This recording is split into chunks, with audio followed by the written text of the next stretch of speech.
If you get your views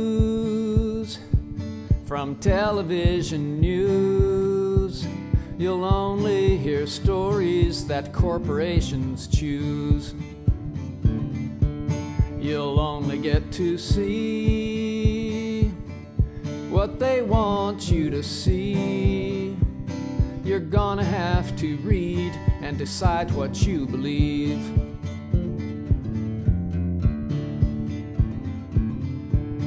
We all watched in horror 911. The planes hit the towers and the towers came down.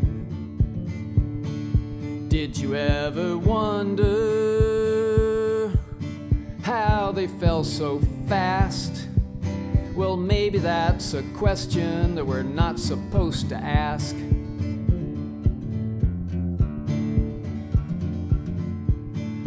Don't you think it's strange? There were no fighter jets. Did someone give the order not to intercept? And if they really scrambled, then why'd they fly so slow? Maybe there's an answer that we don't want to know.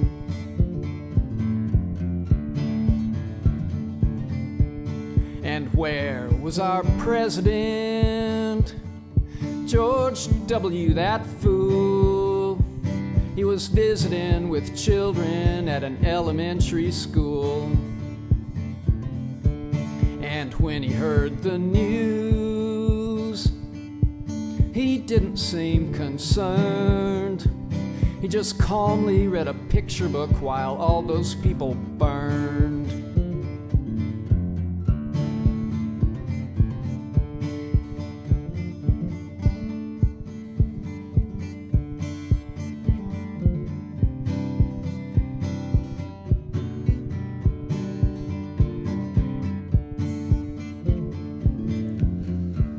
Welcome. I'm your host, Bill Olson. This is another episode of 9/11 Was an Inside Job. Now, they've already got the green screen going real good. Anyway, we've got a lot of things going today. The schedule's all screwed up. I'm going to be on second and fourth Saturdays for the rest of this quarter. Don't ask me to explain. Let's just put it that way. The next show is going to be on the 28th. Too bad that right after my last show, they announced Bin Laden had been killed. Right after my last show. Just one day later. So I had to wait all this time. But before we get going, back in April 8th, Michael Ruppert issued a warning about our economy. And it's so important that I'm going to play it first, and then we'll get into the Osama Bin Laden debacle. So go ahead and let that one rip. This is Michael Ruppert. Action alert, and this is probably the most important one and the easiest one in terms of being able to figure out that I've ever put out before. We have until July at latest to prepare for complete economic pandemonium, along with all the social unrest that has been building and fomenting and is now breaking out, even though mainstream's trying to hide it. And the logic behind this is incredibly simple. Quarterly earnings reports are the foundation of how the stock market works. And even though I spent almost a lifetime documenting how corrupt every financial measurement is out there, the one thing that cannot ever be fudged, because too many stockholders are there checking, and that has to be double-checked and triple-checked. As a matter of fact, the only thing that really matters to investors on Wall Street are quarterly earnings reports from major corporations.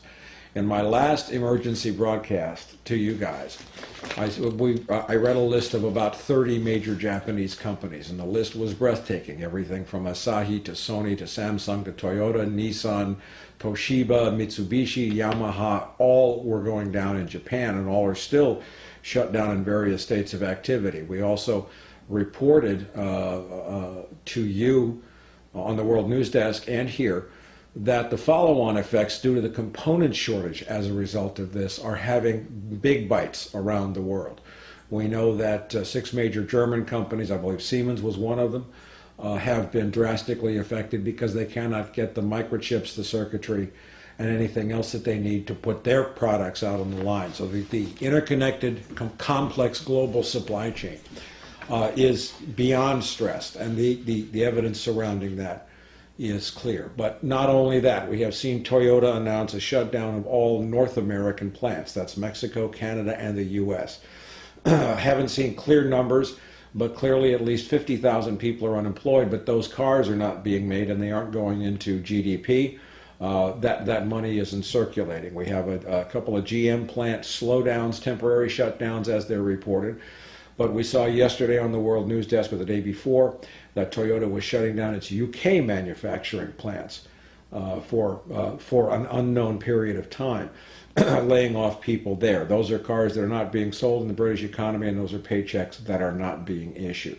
Now, why this is so simple to see this so clearly is that every business must submit a quarterly earnings statement. Now, that's based on their fiscal year, and companies have many different fiscal years, starting in, it depends upon when they started the clock for that company. But if we use March 10th, the date of the earthquake in Japan, our date, it was March 11th there, as the cutoff date for Japan, that's maybe 2/3 of 1 month. That will have a serious impact on the quarterly statements coming out of Japan. But what we look for now is the first 3-month period of operation around the world for corporations after the earthquake. You will see most of those earning reports being published in June and July of this year. And there will be warnings notices before that. You see a little buzz on all the financial networks and publications about that. But that will not be able to be hidden. And the impact on global GDP will be devastating. United States especially, Canada, as all plants, Honda, Nissan, Toyota, are shut down or slowed down due to parts shortages. And all of the consumer electronics that come out of the industrialized world will be suffering also as a result of chip and microcircuitry losses. And that is something that will send the markets absolutely into a panic, because the markets are totally over leveraged. Everything has been banked upon growth, GDP growth. Japan has, in effect, killed growth around the planet. It may have killed the global economy because that event is not over, and we don't know how much more damage has yet to be done as a result of the radiation to that country and around the world. So we know that when the earnings reports come out, stock prices are going to plummet. Now, even as we record this today, Europe is falling apart. Portugal has asked for a bailout. Spain is being declared, in a couple of good stories, too big to bail, not too big to fail. And of course, every other nation that has received a bailout, from Greece to Ireland, everywhere else, all of their respective GDPs are going to fail, and all those bailouts were issued on the assumption of continued economic growth. When large, significant negative growth is shown across the board globally for a quarter, the markets have no place to go but to implode. And that can't be hidden. I started thinking about this when I read a story about the carry trade, which is the trading of currencies around the globe in arbitrage to make money, borrowing Japanese yen at 0 interest for some currency that might pay a 1/10 of a percentage point more interest. All of that has been thrown haywire, but my first thought was, well, gee, they can use Promise software. They can do what they're doing all across the board to change the rules and change definitions in Orwell newspeak. But the one thing that cannot be hidden is quarterly earnings reports. So we know that we have just at most 1 quarter of business activity with the follow-on reports. And the bulk of those, as I said, should be in by July for one quarter operating without the Japanese input to the global economy, and that's it. It's over. It's done. Then I have no doubt, and this is the easiest call I've made in decades, that things will unravel very quickly. You will see massive losses in the Dow. It's unavoidable, but you will also see all these bailout plans in Europe and the U.S. fail. None of us have any real understanding of what the U.S. government is trying to do now. The best it can do on energy is to threaten to sue OPEC, as President Obama has made absolutely absurd promises, and they are rearranging deck chairs on the Titanic. But let me throw a couple of other components in here that are critical. Business Insider today was reporting that Citigroup has recommended a major sell on all auto companies. Every single major auto company is a sell, according to Citigroup. They all use Japanese components. Market still doesn't appreciate the Japanese earthquake. That's the absolute truth. We're having another problem now that's exacerbating our woes all around the world. One of which is one problem is that fuel prices are, of course, spiking, as we all know. Crude has topped 110, Brent 122. They're continuing to rise. Today, Muammar Gaddafi allegedly bombed his own oil fields. That's going to make it worse. But as fuel prices are rising, we have been putting stories on the World News Desk showing that whether it's farmers in the United States in the Corn Belt or fishermen who catch shrimp off the coast of Nicaragua, they're not planting food, they're not going out to catch food because they can't afford the oil. That is the true evil way that money works, just at a time when we must be planting more food, in a year that looks like it's going to be very disappointing in terms of total global harvest. We are not able to because we can't afford the oil. Yet, the physical reality is that we have the oil, it could be running tractors, and food could be being planted. It's the way money works that's preventing that from happening. I took a quote from a story from Zero Hedge. As U.S. Energy Secretary expresses great concern due to high oil prices, OPEC oil shipments decline. What happened to Saudi Arabia adding 3 million barrels a day to production? This is a quote. This is from Zero Hedge, who's been doing a great job. It has gotten so bad that U.S. Energy Secretary Stephen Chu was dragged out of his office to present his version of the irrational exuberance speech so pervasively ignored by the stock market until it was proven to be the only sensible thing ever uttered by the maestro. That would be Alan Greenspan. At a news conference on clean energy, Steve Chu said on Thursday, high oil prices pose a threat to the global economy. No kidding. The oil producer countries and the oil, this is a quote, and the oil consuming countries are concerned because it does have an impact on a very fragile economic recovery. There is great concern, Chu told a news conference while attending a clean energy conference. Quote, there's ongoing discussions. I'm not going to go into any of the details of the discussions. There is a concern about trying to stabilize prices. There is a concern about rising prices, he said. There may be a concern, but according to the president, there isn't really much that can be done about said prices. The best people can do is learn to cope, especially since there is no chance that the commodity complex will be declining anytime soon. And to many, today's European Central Bank decision was a potential catalyst, and instead the market took one long look at the number, listened for 2 minutes to Trichet's rambling remarks, and bid everything up, put it up for sale. That was the European Central Bank's decision on interest rates. So nothing will hide, nothing will be able to conceal what's going to be apparent to the financial world on its face no later than July. And that's when the wheels will come off completely.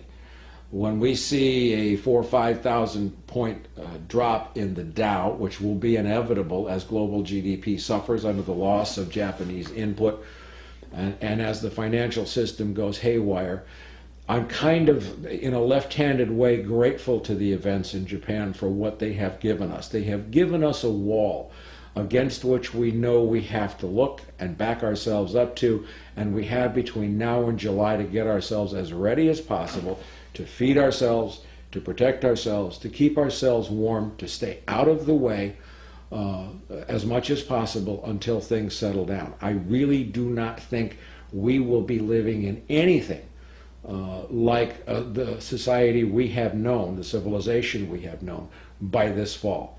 I'm as confident as this as I have ever been. This is a serious alert. We now have a calendar. We now have a clock. Get your stuff together no later than July, and that's assuming that any one of a half a dozen other things doesn't go wrong to bring it about before that. But it's pretty clear a caveman could see it. I'll be back to you when I need to. It's great to be up here in Northern California. We've had some server issues lately. We were changing servers. The website was down. That was a temporary problem. It's fixed. But we've had some drills here too at CollapseNet. Drills, some training, if you will. In that during this last week or so, as I was moving, one of our senior executives had a sudden death in the family.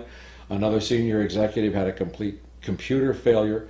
We have lost the services of one of our staff who was in Japan and unable to function because he's too close to the Fukushima incident.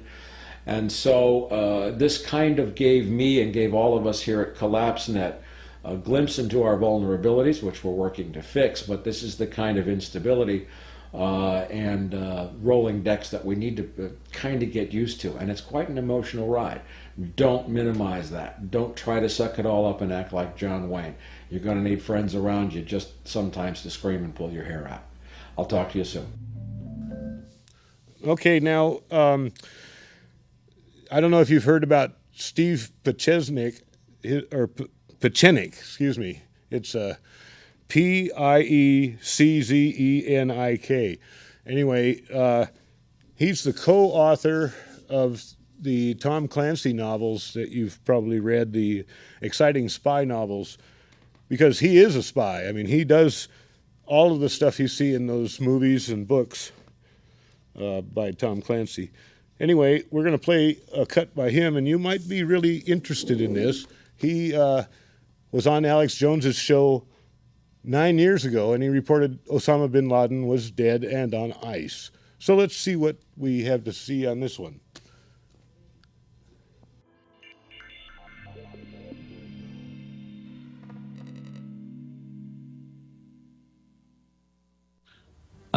We're joined by Steve R. Pieczenik, whose revelations this week have prompted one of the biggest reactions we've ever had from a guest. The listeners have been completely blown away with what they've heard. Steve Pieczenik, of course, Deputy Assistant Secretary under 3 different administrations, also worked in the Reagan and Bush senior administrations. Top spy master, terrorist hunter for the US government, wrote the book on psychological warfare and counterterrorism for the State Department, and of course dropped the bombshell this week on the Alex Jones show that Osama Bin Laden has been dead for the best part of a decade, since late 2001. Dr. Pieczenik, great to have you back on the show today. Oh, it's always a pleasure, and I want to thank you and Alex Jones for bringing me on. I want to thank the audience for listening to me. It's very kind of them, and again, this is something that we go back over a decade. It's very rare to have a host like Alex Jones who had the bravery to bring me on 10 years ago, right after 9/11, when I pronounced not only was 9/11 a false flag and stand-down operation, which most Americans now realize, but at the same time, part of the whole scenario of the PSYOPs war that was created by Bush Jr. and before that Clinton, quite frankly, because he was involved, was the fact that Osama bin Laden had been diagnosed with Marfan syndrome. Many of your people can look it up. It's called MARFAN, where the lifespan's very short, and one of the consequences is arterial fracture and all kinds of side effects, but primarily renal dialysis with a very short lifespan. And Alex talked about it yesterday. And at the time that 9/11 occurred, he was imminently dying, and then by the time Tora Bora came in, he was already dead. So when I went on the air 9-10 years ago, and Alex was kind enough to invite me, I said, look, Osama bin Laden is dead.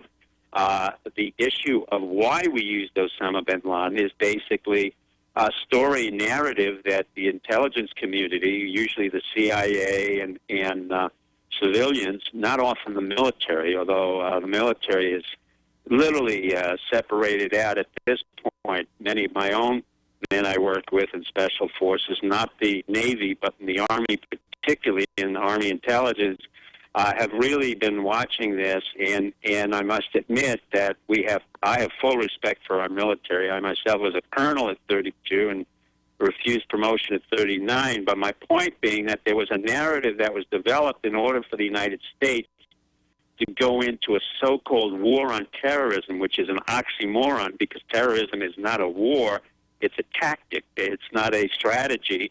And that narrative was carried forth with all kinds of storylines that made no sense, including Osama bin Laden was supposed to be the bad guy, and that's why we went in there, and we would pursue him and continue the war in Iraq and Afghanistan for reasons that were unclear to everybody, except that we were killing al-Qaeda members. But it turned out that the al-Qaeda members we were killing were the people we trained in the beginning when I was involved in the Carter administration under Brzezinski, and then followed through in various other administrations. They came out, some of them from special forces, others from other divisions of the military, and were trained in Brooklyn and elsewhere, and then were put in as mushahideen, as most of the Americans know.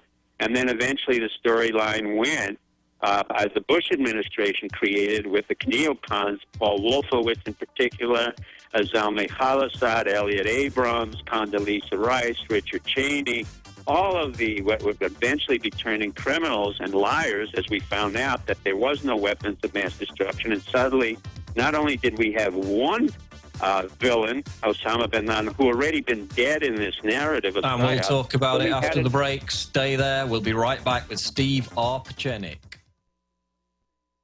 Live, it's the Alex Jones Show. We're talking to Steve R. Pieczenik, top spy master, worked under 5 U.S. administrations.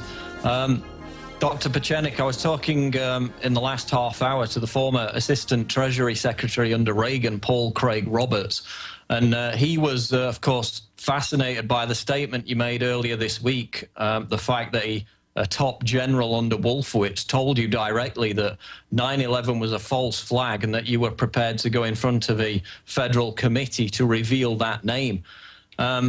Roberts was wanting to know how you're not concerned about your safety while withholding that kind of explosive information. So can you elaborate on that for us? I'd be happy to explain it. Number one, most of the people who are involved in the false flag and stand down understand what it is I really did over 20 to 30 years. I was what you call a solo operate, and worked all over the world. I didn't work for the CIA. I worked directly for the President or the Secretary of State, and I did regime change. So that gentleman and others understand what I do, and I won't go into detail, and they don't really have to go into understanding how I do it, but they do understand. Every one of the neocons knows me exceedingly well. And remember, you should know, I had worked with Cheney and Rumsfeld before under the Nixon administration. I didn't personally know them, and Rumsfeld was at the Rand Corporation, but I had worked with all the neocons, and they weren't allowed under the Bush senior administration. So the issue of my safety is not really the issue. I'm just like any other American citizen who served our country, and I said, it's enough. I was a colonel at 32. I was promoted to brigadier at 37 or 39. I refused that. I didn't go in full-time. I went out to become what every American citizen is an entrepreneur, and basically wanted to live my life as I wanted to and make the mistakes that I could and criticize the administration while being able to serve it. And I volunteer still to serve our military, and I'm very proud of that. I won't go into the details, and I don't ask for money, and I never have, and don't receive a pension. But it's a very clear understanding that your American public should understand that if somebody doesn't step forward, I'm no more a hero than a mechanic, a truck driver, anyone else, and I'm saying this is enough.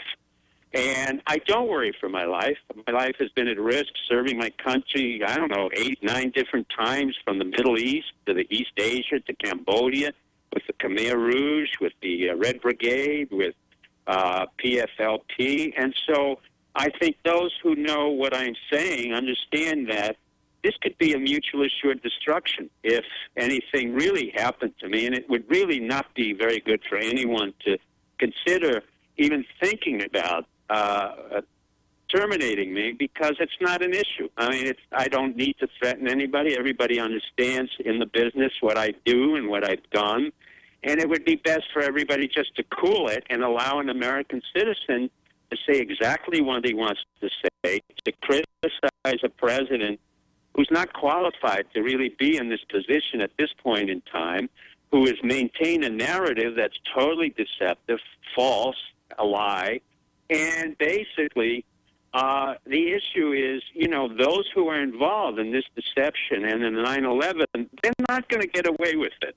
They have to understand that the American public will not allow the unresolved issues of 9/11 to go away, as you've seen even a decade later, thanks to people like yourself and Alex Jones and the wonderful, wonderful people who are listening to the radio broadcast. I don't see myself as any particular hero, or whether there's a death threat. That's fine.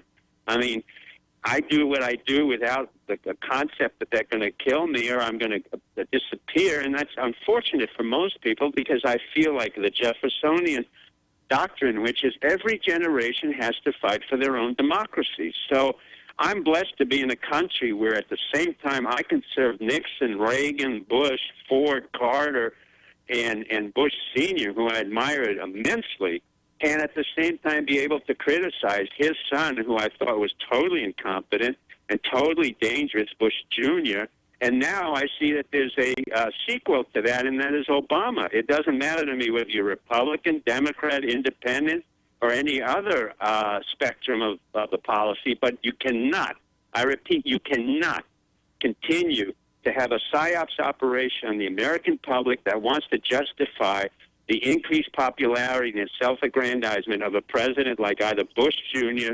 or Obama, and he uses that to manipulate the public without telling the truth, and then gets confabulated and confabulates stories about an attack where the man was already dead and had a confrontation which never existed, and an intelligence community that backed it up and knows fully well that they have deceived and lied the American public. It's important that your audience understand, at this present point, terrorism has become such a big business.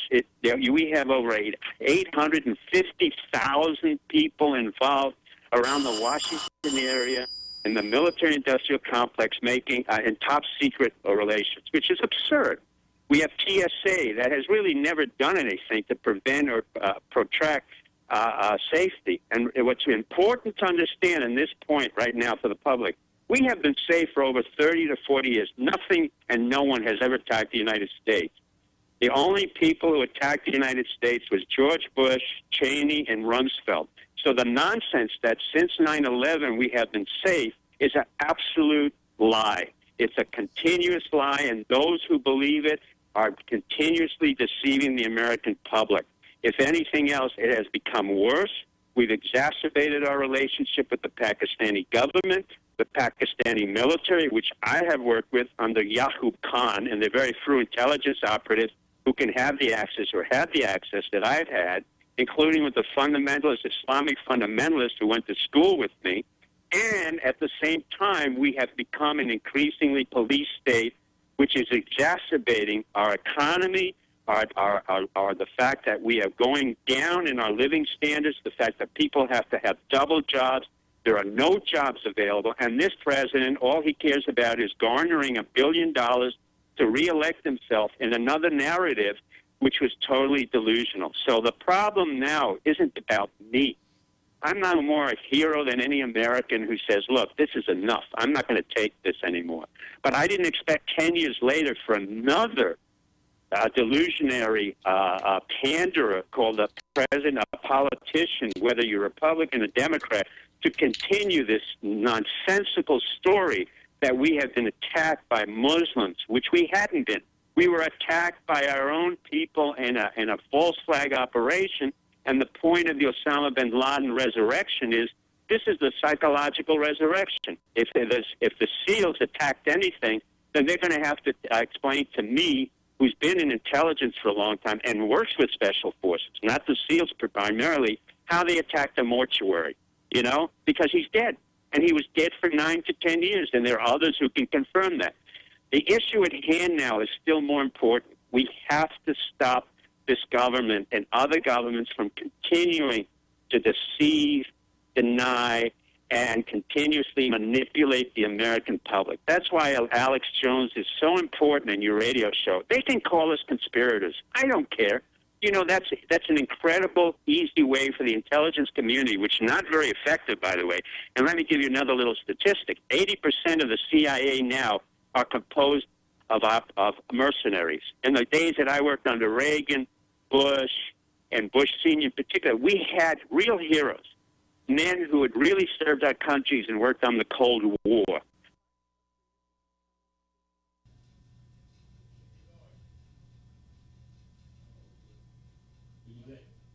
Or the military, Secretary of Defense. And I warn the President of the United States, cease and desist this nonsensical story and stop calling the American people conspirator and marginalizing us by telling us what he wants to hear. Because the truth of the matter is, the more he says things that are absurd and contradictory, the more he's going to expose himself to people like myself and others about his own questionable background. I'm not talking about his birther. He knows he has a very questionable history, and he's treading on very dangerous waters when you come into the world of PSYOPs, in a world where guys like me and others who I work with are really professional. I don't go out in public. I don't need to have my picture taken. I don't need to have a uniform, and I don't have to be interviewed every 30 seconds to say how great I am, like this president. Okay, we'll be back to talk more about it after the break with Dr. Steve Pieczenik. Don't go away. This is the Alex Jones Show Live. We're back live on the Alex Jones Show, May 5th, 2011, talking to Dr. Steve Pieczenik, who has been completely vindicated. The Situation Room photos were staged. Obama and Hillary did not watch the Bin Laden raid. Obama lied Sunday night on national television when he told Americans that he did. I want to get your take on that, Steve. And also, we don't have much time, just one more question. On Sunday, Obama said America was safer because of this staged Bin Laden fable. They've ramped up the police state. They're talking about putting the terror level up a notch. How much danger are we in of them staging another false flag inside America within the next few weeks? Well, I don't want to say they're going to create a false flag, but what he has done is when you lie, you continuously lie. So he will lie to create, in order to maintain this lie, he will increase what looks like the presence of counter-terrorist people, TSA and cops and all. But the reality, the only thing that's effective in terrorism and counterterrorism over 30 years is human intelligence, and he doesn't have that. And the CIA doesn't have that because 80% of them on contract. The ones who have it are on the military, usually the Army, some elements of the Air Force. So I'm not worried. If they pulled another false flag, we're going to have a revolution in America. And he knows that. He will understand that. The intelligence community will understand that will precipitate violence in this country. And I warn the intelligence community that's listening now and the military, do not even think of creating another false flag, because that will be the beginning of a second American Revolution. That will be the beginning where really the American public that is allowed to have guns will really understand that this country is out of control. So now I am warning the President of the United States, who is not the brightest individual in the world and who is also not very competent in his job, that if you want to get reelected, you best get reelected by understanding what the office is. It's to serve the public. It's not to serve your own grandeur and your own narcissism. It's to serve the American public. And by increasing the so-called security, you're creating more and more trouble. You've created more trouble by men and women, our honorable men and women who've gone and fought and died for this nonsense so that you can get reelected. Our veterans coming back without any benefits because you are not able to supply them, and you cannot get reelected on the bodies of the American people and on their welfare. So I warn you repeatedly, if you think I am just full of air, you better look at my history again on regime change. It will be very easy to initiate a regime change with you, Mr. President, and everyone around the intelligence community. you want to come forth, I'll be happy to discuss it with you. But I believe the president, number one, is too cowardly, number two, not too bright, and his lying will be the undoing of his presidency. And Dr. Pieczenik, about these staged photos, I mean, you said they were staged. Now it's come out that they were. What do you have to say about that? Well, you know, being right is not good in my life because I'm a physician. If I tell you you have cancer, it's not. I'm not proud to say that you have cancer. Believe me, I have no great satisfaction in saying 9 years later that the American public has been duped again. But I'm warning those who are creating this story, including the intelligence community, the 850,000 people involved in counterterrorism. Beware of what you do. You will be held accountable. The American public will hold you accountable. There are myself and others who understand exactly who you are, what you are doing. Do not mess with the American public, and that's my warning. There will be more deceptions, more lies, but if you increase your TSA, you increase your security, you will weaken the fibers of our democracy, and that will begin the second American Revolution. And if they don't understand that, they better look at what happened to the neocons, to Scooter Libby, and to many others. So you better understand, once again, I have not given you a false threat. I'm threatening you again on behalf of the Americans. As an American, do not play with American security, freedom, and the right to protest. That will be the demise of your institution. And Obama, you cannot keep lying. Your lying will undo this presidency and will undo the fabric of our society. So be careful. Your sociopathy got you to the presidency, but will not keep you in the presidency. Those are my final words. God bless America. We're out of time. We've got to leave it there. We're out of time. Really appreciate you spending time with us, and we'll be sure to have you back on the show. There goes Dr. Steve Pieczenik with more astounding revelations on the Alex Jones Show, and I'm sure that he'll be back on the air. Okay, well, yeah, that was really a shocker if you've never heard any of that before. But we've been talking about, well, here's David Ray Griffin's book right here, Osama Bin Laden, Dead or Alive. Now, I've looked at the blogs and that, you know, I've checked up to see if David Ray Griffin made a comment, and he got interviewed, and they tried to pin him down if he thought that he was still alive or not, and he said, no, he's dead now. It's just that we don't know if he's been dead for 10 years or just recently, and I guess they're never going to know. But anyway, right behind me, notice that those are 3 beams. Remember that the state of New York paid for the first 2 to symbolize the towers. The third one was paid for by AE 9/11 Truth, and it symbolizes World Trade Center 7 that most people don't know about. Well, anyway, we're going to move right along now. Here's Bob Bowman, who's been on our show before. He's given several speeches here in Portland, and we're just going to show about 7 minutes of a little bit of anti-imperialism. Economy, and you said absolutely both of those. Which one you want to tackle first? This new global strategic invasion using fake rebels that they then use as a pretext to take over, or is that not your view? That is it. Well, they're so closely related because we're in all of these wars to secure and maintain an empire for the multinational corporations and banks. It's all about empire, and it's not about the American people except to further impoverish us because we pay for it all, and the money is being siphoned up to the banks, to the billionaires, so it's hard to separate them. But this year's speaking tour really is about end of empire. We must no longer have puppet dictators around the world that we support with our troops and send them arms, which when they get a little independent, we have to send our troops to fight against them, as we have against so many of our former puppet dictators like Saddam Hussein and Noriega and you name it. But yeah, we have to have a constitutional foreign and military policy.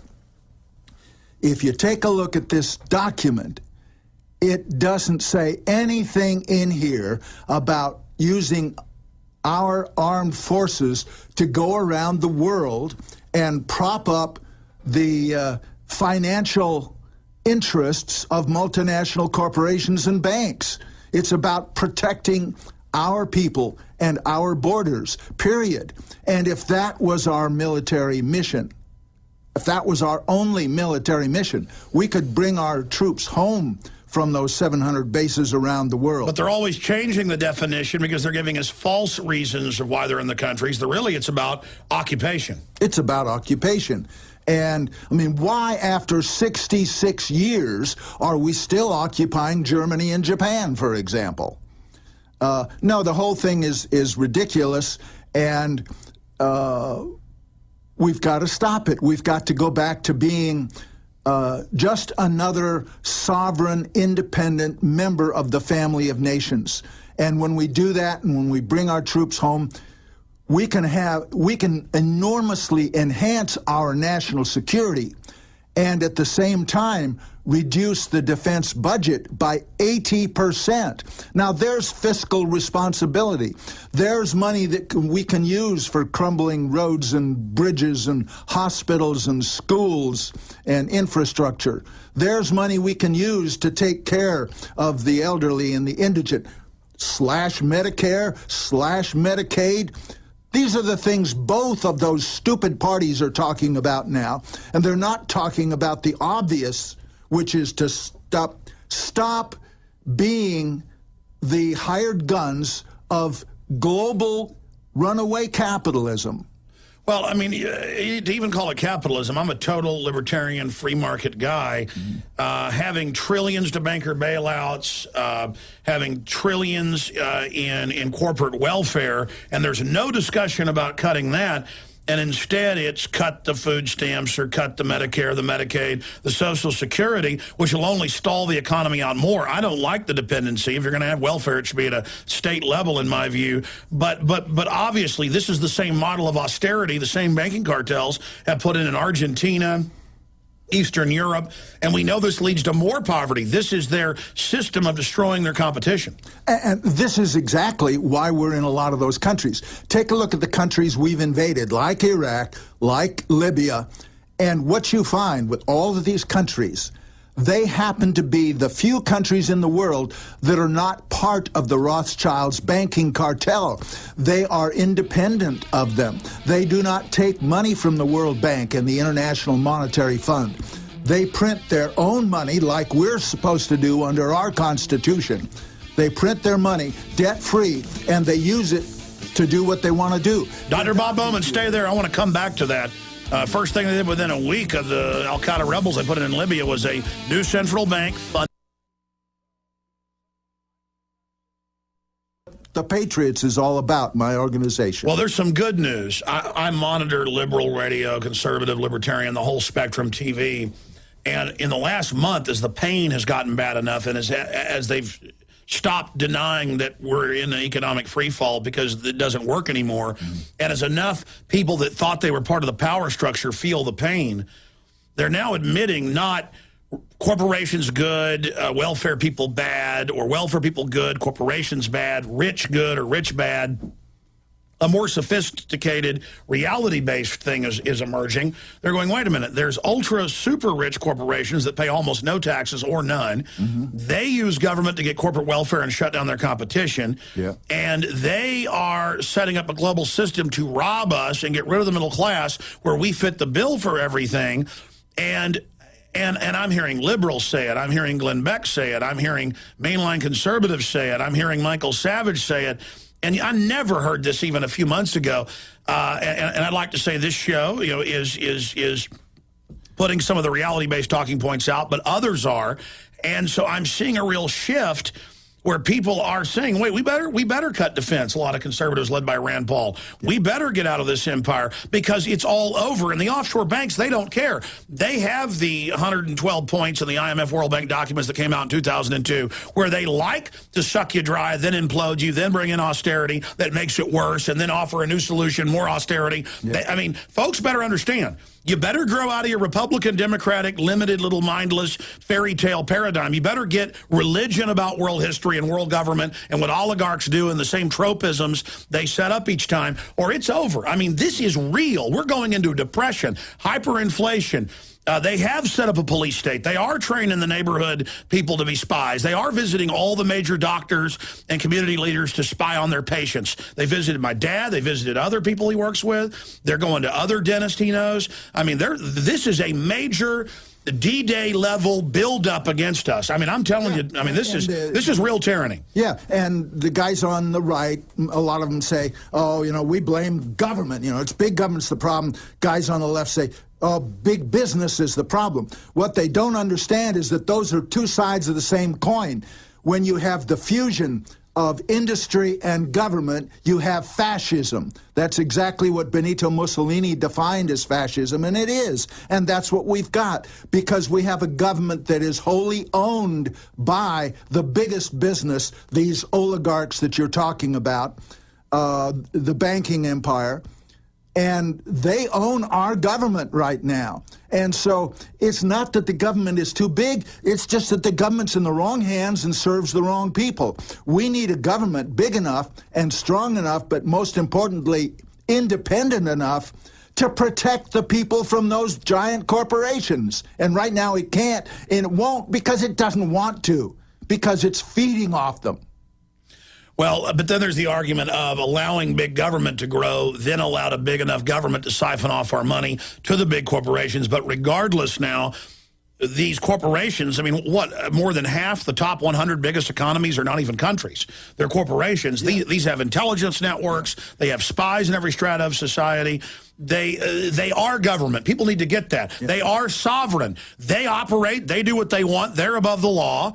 And then we're not. They have no loyalty to our country at all. Most of them don't pay taxes to our country. They've got some rinky-dink headquarters. It's the Fortune 100 that actually lobbies for higher taxes on Joe Schmo. Yeah. I'm sick of it. Yeah. I mean, it was the insurance companies. That's how deceptive. Oh, you want socialist health care? Oh, you don't want to help old ladies. You're a racist. Then you get the health care bill written by the insurance companies to cut care, to not let doctors carry out the care, and to make 35 million people buy the insurance. Doesn't cover pre-existing conditions. And you've got to have arguments with dumb mainline liberals that think you want to take free health care from somebody.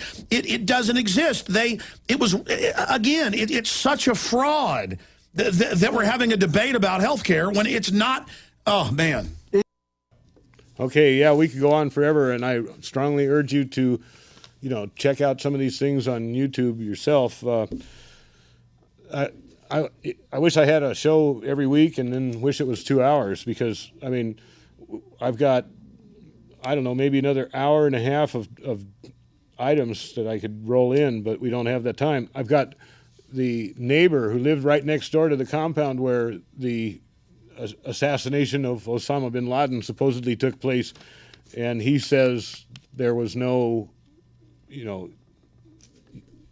sign that Osama Bin Laden was there. He lived there for 35 years. He says, in a neighborhood when something changes, when people park in a different place or come and go at different times, you notice the change. And he says there hasn't been any change in that neighborhood until the helicopters showed up. We also have, the phone lines are open, by the way, so feel free to call in if you have any comments about this Osama Bin Laden fraud. In the meantime, I was going to play a cut. We don't have enough time to play it, of the WikiLeaks released the 750 documents on 750 of the Gitmo prisoners. And it showed that over 200 of them were completely innocent of any wrongdoing by any stretch of the imagination. But worst of all, we knew it from the very beginning and imprisoned them anyway. But here's something that should, give you a smile. We're going to play Julian Assange, the WikiLeaks man himself, won a peace prize from Australia. We'll go ahead and play that cut. It's just a minute and a little bit more. News now. WikiLeaks founder Julian Assange has been awarded the Sydney Peace Foundation Award for exceptional courage in the pursuit of human rights. The Australian Human Rights Award has credited WikiLeaks with courage, leadership and tenacity in journalism. Julian Assange, while receiving the award, has said that the real value of the Peace Award lies in its recognition of organizations engaged in struggles. It's my great pleasure to present you with the Sydney Peace Medal for your conviction that truth matters and that justice depends on it, and for your courage and leadership and tenacity in journalism and publishing. We think that you and WikiLeaks have brought about what we think is a watershed in journalism and in the freedom of information and potentially in politics. The real value of this award and the Sydney Peace Foundation is that it makes explicit the link between peace and justice. It does not take the safe, feel-good option of shunning controversy by uttering platitudes. Instead, it goes into difficult terrain by identifying organisations or individuals who are directly engaged in struggles of one kind or another. Hey, go ahead, caller. We got a caller right now. Oh, that one hung up. Well, I know we have another one. I don't know whether we're going to get him tomorrow. Hello, caller. Or a month. Hello, caller. Okay. Hello, caller. Line 1.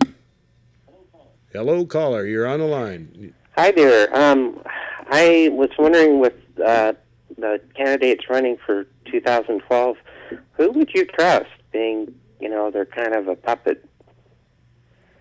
Well, I don't know. Ron Paul is the biggest change, except I'm not going to vote for anybody that has a D or an R. And I don't care if we have some good people, like, you know, some people like Ron Wyden a lot, but he's a Democrat and he toes the Democratic line when he's voting a lot of times. He's pretty good. But you have to, I don't know what to say. My personal choice is I'm not going to vote for the Democrats or Republicans anymore because they are lockstep in foreign policy towards killing people that don't deserve it. That's the way I look at it. Right on. Well, thanks a lot. Thank you. That's kind of off the subject, but yeah, I'm a basic peacenik, and like I said earlier about Bob Bowman, he's your typical hawk. He was in charge of the Star Wars program under Reagan and later Carter, I guess, and the thing is, though, that he's got honor, and he wants to get all of the military bases from around the world withdrawn. You know, it only takes 20% of the military budget that we're spending now to actually defend our country. The rest of it is to maintain an empire for corporations. We have another call? All right, sounds like we got another call. So, welcome to the show, caller. Yes, hi. Hi. The young gentleman you had on the show interviewing Doctor said that the photographs of President Obama in the war room watching the attack have proven to be, it has come out that they are false pictures. I have not heard that before. Where can I verify that? Is that true, that those pictures are false? Actually, there weren't even pictures. They didn't have any live feed of the, you know, they said originally that they had watched a live feed, and then later on they changed their story, as they did many times, and they said that there was no live feed. And even that, you know, that oh my gosh moment of Hillary's that you see in the picture, she said later that that was an asthma attack. So I don't know what to believe on that. But they, by their own story now, they say there was no live feed at the time. So he could not possibly have been watching it on TV? No. Okay, you know, that might seem to people to be very hard to believe, but do you remember when Hillary and her daughter went to Iraq, and said that when she came off the plane, she and her daughter came under attack? Right, and then they quickly backed off of that. And she had her daughter back that lie up. Right. And isn't it funny how the news media doesn't really report that enough, even though it happened a long time ago? Well, Alex Jones has a cut here that I was going to play. It's 15 minutes long, and I can't play it this time, maybe next time. But you could go to Alex Jones's website and on YouTube, and it was called Positive Proof of Lies About Bin Laden or something like that. But in it, he goes through all kinds of information about false flag attacks that we've had in history, the lies that have led up to now, and then he starts getting into more precise criticisms. But I recommend that you go listen to that. It's 15 minutes long. I can't really... You know, if it came out that Osama was not killed there and the whole thing was a lie, I think that the country would collapse. I don't think we'd be able to sustain that.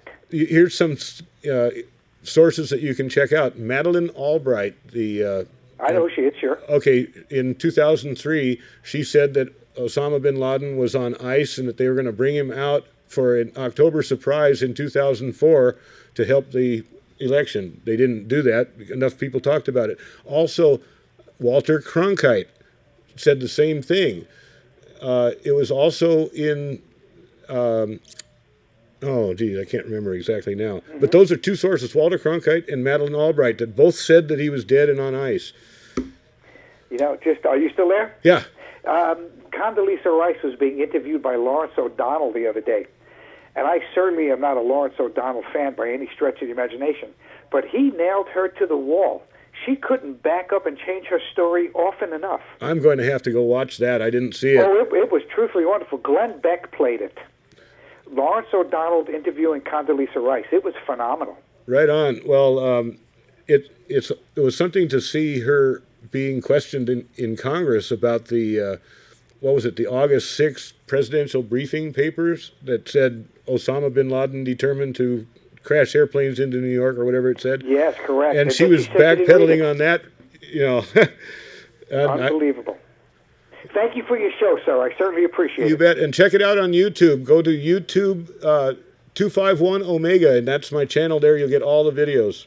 Oh, hey, wait a second. I do want to write that down. Please say it again. Okay, it's rolling by on the credits, too. It's youtube.com/251 Omega. Okay, got it very much. I've got it. Thank you very much. You bet. Bye-bye. Thank you. And anybody else going to that, there's a little subscribe box in the upper corner. I have 800 subscriptions out of 13,000 total views. So not very many people actually subscribe, but when you subscribe, every time I post something, it sends you an email with the address so you can go right to it. Anyway, we didn't have enough time again, but time sure flies when you're having fun. Go do your research. If you find something really good, call me up and let me know. We'll share it with everybody. See you on the 28th.